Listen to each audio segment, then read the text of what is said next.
Well, the progressive metal vocalist queen goddess is back, and with a project that's a little bit out of left field, but for a genre of progressive metal, we're always interested in the more experimental and different. So let's dive into this one.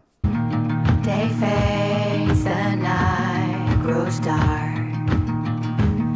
Deep rain, no sun, it's hard. The Darkest Skies Are the Brightest by Anneke von Giersbergen. I think I got that one. Yeah. So Anneke is a brilliant, beautiful progressive metal vocalist and guitarist.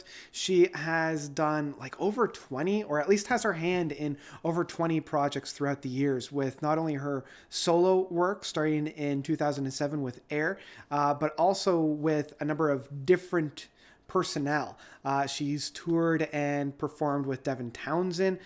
She's been on a couple Arion albums. She's sticking with Arion and Arjen Lucassen. She was on The Gentle Storm, as well as did a project with Danny Carava from Anathema.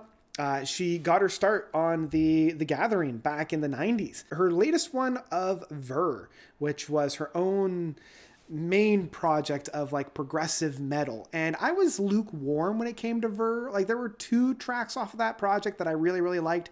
What it did though was it got me hungry for more, because I could see the potential of this band and I wanted to see what else she had to offer. Now we come into The Darkest Skies Are the Brightest, and this is a culmination of kind of a much more personal approach. Like, this was born out of turmoil that she had within her own personal relationships with her husband, and seeing that it was kind of on the rocks and not going as well as they were hoping that it would. So she took the time, isolated herself in a cabin, and just poured her heart out to work her way through this. I mean, it's definitely one of those, you work your way through a lot of these personal moments through art, and that's what she did in this sense. So a lot of this is very personal, it's very vulnerable, it's very intimate.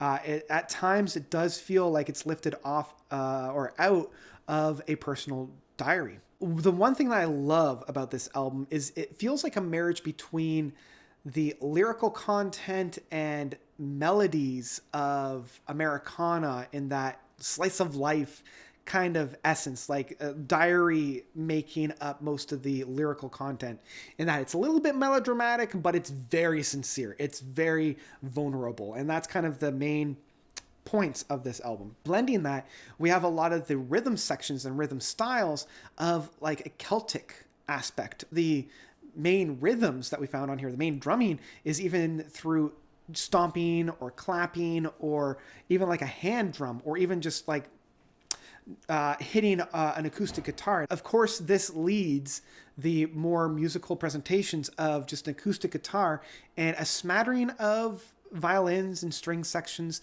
but most of this violins and strings are mainly plucked. Like, very rarely do you hear them being used with a bow in that sense. And there are even a few tracks on here that actually use full on like trumpets or even harps. So a lot of that is more traditional musical stylings in that sense. The thing that I love about most of these tracks is because they're rooted in this kind of a style, the main center stage really is for Anneke's voice and her lyrics. Even within like the guitar work, most of the guitars, you do have a number of them that are being strummed, but I feel like more often than not you have a lot of that picking that's going on, that's providing the main melodies. And I know I'm going to be repeating myself, but it is also very vulnerable. Like, a lot of the lyrical content that we have on this album does get to the root of a lot of these issues. And the title of this album, being The Darkest Skies Are the Brightest, is a great metaphor. In the darkest times, we really are able to take stock of what's really important, you know? And I feel like that's extremely applicable right now in the time that we are in, you know, this global wide pandemic, this massive lockdown. we're able to kind of take stock and really reevaluate what really is important. So what I particularly like is how a lot of these songs are structured.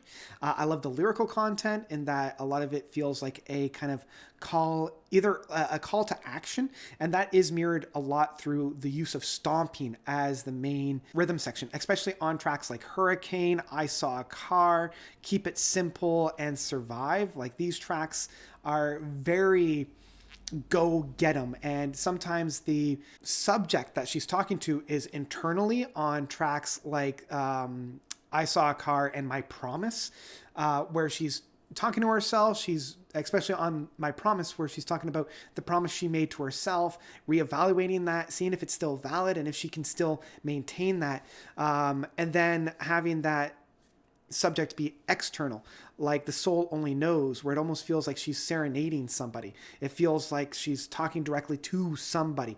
Maybe it's the listener, maybe it's to some other person. And then you have like tracks like Survival, which is near the end of this album, where it feels very call to action. What I particularly love about Survival is that call to action is almost like on a global level. Like, the way that I interpreted it was more of a call to action against climate change and global warming, and, you know, talking about the system is cracked and it's failed, so what do we do now? But it also can be applied to the system of your own love life. Like, if it's not working anymore, how do we reevaluate it so that it can, and do we want to continue in that sense?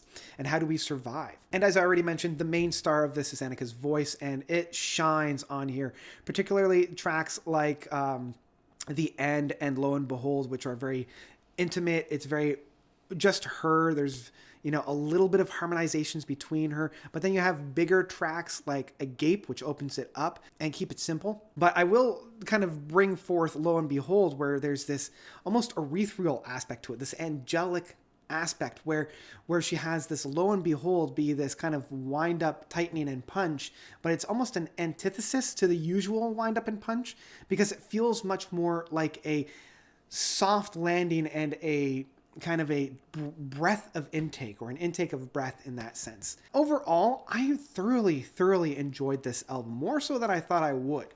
It's very self-contained. It knows exactly what it wants to do, and it's also very therapeutic and cathartic in that sense as well.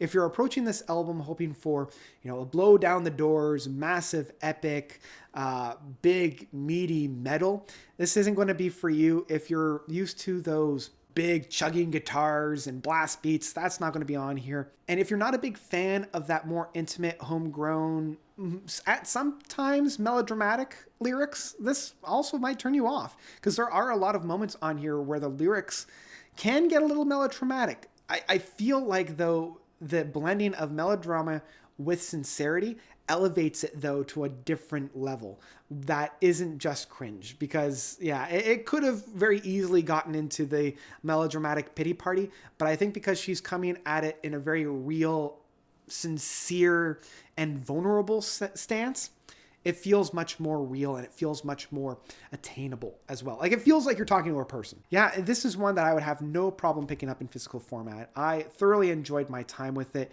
I think that this is a great addition if you love Anneke's work and her art, specifically with her songwriting, specifically with her vocal works, because she's really pouring her heart out onto the page on this one. I really applaud her for attempting this and getting out the other side, because that's really kind of the ending with Love You Like I Love You, where she's talking like, the reason why I'm here is because I love you like I love you. Getting through this dark turmoil has seen me out to the other side and seen me as a stronger person. So yeah, this is one that I highly recommend. It gets the note seal of approval. Pick it up in physical format if you can. So that's about it for The Darkest Skies Are the Brightest by Anneke von Giersbergen. Giersbergen. I think I got that one. Jeez. What did you guys think? Did you love it? Did you hate it? Whatever you thought, let me know by commenting down below. If you like what you see and you want to help support me, consider donating to my Patreon. I've left the link to do that down below. Even $1 a month goes a pretty long way, and you get your name in the Fantasyland credit. So, and you also get other perks, which is really cool as well. So yeah, that's all I got. Thank you guys so much for watching. As always, you guys are definitely the best. And until next time, notes out.